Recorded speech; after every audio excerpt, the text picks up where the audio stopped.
You see MrBeast got sued? Oh, that's right. He got countersued. Yeah. I meant to look into that. I haven't actually read about it.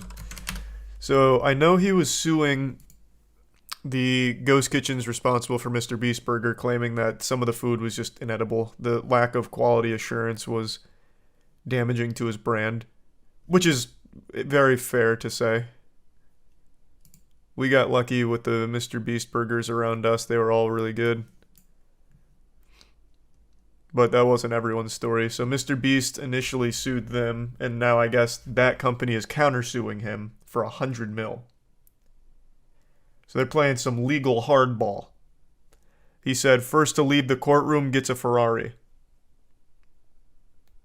Lawsuit filed on Mondays in response to MrBeast's suit against ghost kitchen company Virtual Dining Concepts. The two partnered to create MrBeast Burger in 2020. Week after YouTube star Jimmy Donaldson sued his namesake virtual burger restaurant, the company behind MrBeast Burger filed its own lawsuit against Donaldson and his Beast Investments. Virtual Dining Concepts, which handled the fulfillment and delivery of MrBeast Burgers, is seeking $100 million in damages. Wow. VDC alleged that Donaldson didn't deliver on his contractual obligations, including publicity and promotional work, failing to publicly support MrBeast Burger and making untruthful and disparaging statements. VDC says that Donaldson's actions have caused enormous financial harm and that the burger's restaurant reputation was destroyed.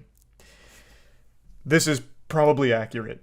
Though, I think I can easily explain why Jimmy probably wouldn't want to promote MrBeast Burger as much as they thought he would.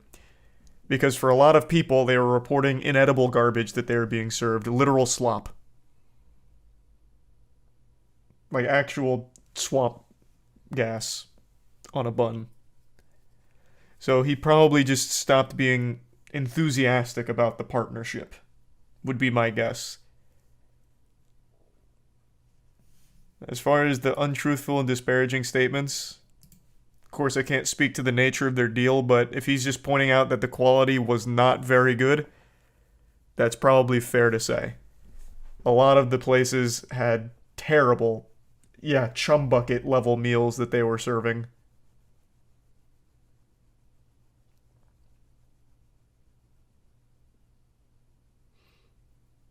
So I don't exactly know what's untruthful there.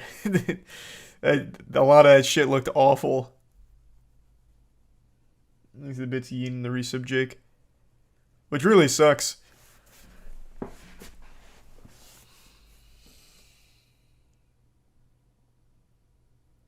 That's just the problem of ghost kitchens, I guess. I had actually never even heard of ghost kitchens until MrBeast Burger. I never even imagined that concept.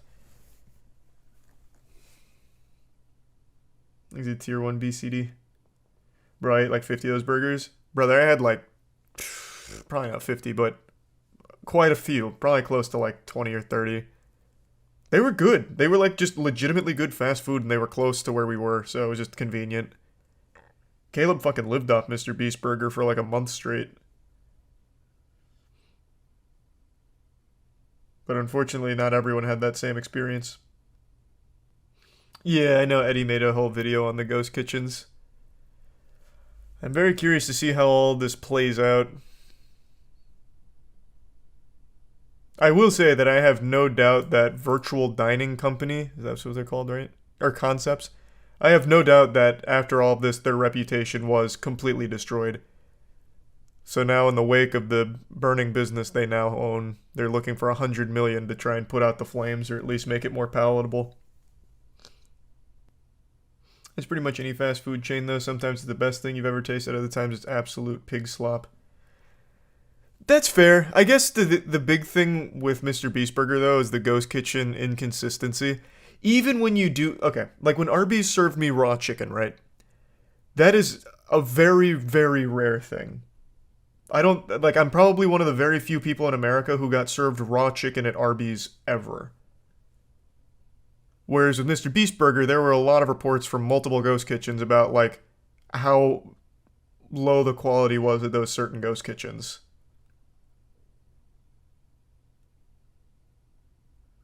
That wasn't a pun on purpose. Legitimately was not a pun on purpose. So don't mistake that. Thanks to the resub hop and star. So I could definitely see why Mr. Beast would be really mad about it. And seek damage, or seek to go after them for it. Holy shit, I didn't know they had this many restaurants. 1,700 restaurants. Jesus Christ. Oh. I didn't even realize that his initial lawsuit was just to terminate their business relationship. So he wasn't even seeking any kind of like damages or anything. It was just the relationship was bad for my brand, so I want out. I thought he was looking for damages due to the reputational hit. I see. Thanks to tier 1 meat. Yep, was talking about Dark and Darker earlier. It's a contract. Yeah, which is why he'd be suing to try and get out of it, because it's not exactly something easy to get out if both parties don't agree. If there's not some kind of like cancellation clause or whatever. Maybe error, I don't know. I didn't pass the bar. The VDC lawsuit alleges that Donaldson knew the MrBeast Burger brand was valuable and attempted to renegotiate a more favorable contract in November, February, and June, which were ultimately fruitless. In the suit, VDC lists several instances of Donaldson disparaging the brand, including a tweet reading, "If I had the ability to close MrBeast Burger, I would have done so a long time ago, sadly. Sometimes when you're young, you sign a shit deal." I never saw that tweet. What the fuck? God damn. Thanks for the bits, Kane. You're just biased because you have a burger? Had. It was a limited time thing. But what do you mean biased? Like I said, there was so much actual awful quality control from MrBeast Burger restaurants. A lot of those ghost kitchens were serving garbage. Actual garbage. Like I said, we got lucky. Ours were good. One of ours was out of the back of like a fucking, oh god, what's the restaurant? It's a big brand. Not Cheesecake Factory. What the fuck is it? Some other restaurant at the mall that I really like, and I can't remember what it was now. Thanks for some smoking. So we got lucky. No, I don't think it was Outback. I don't remember.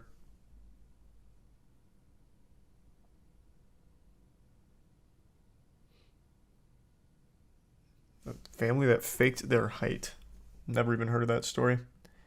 So-called ghost kitchens exist outside of MrBeast Burger, but MrBeast Burger was immediately buzzy. Physical location opened in New Jersey, attracted a crowd of 10K, and the business rapidly expanded. And here's just the whole suit. Interesting.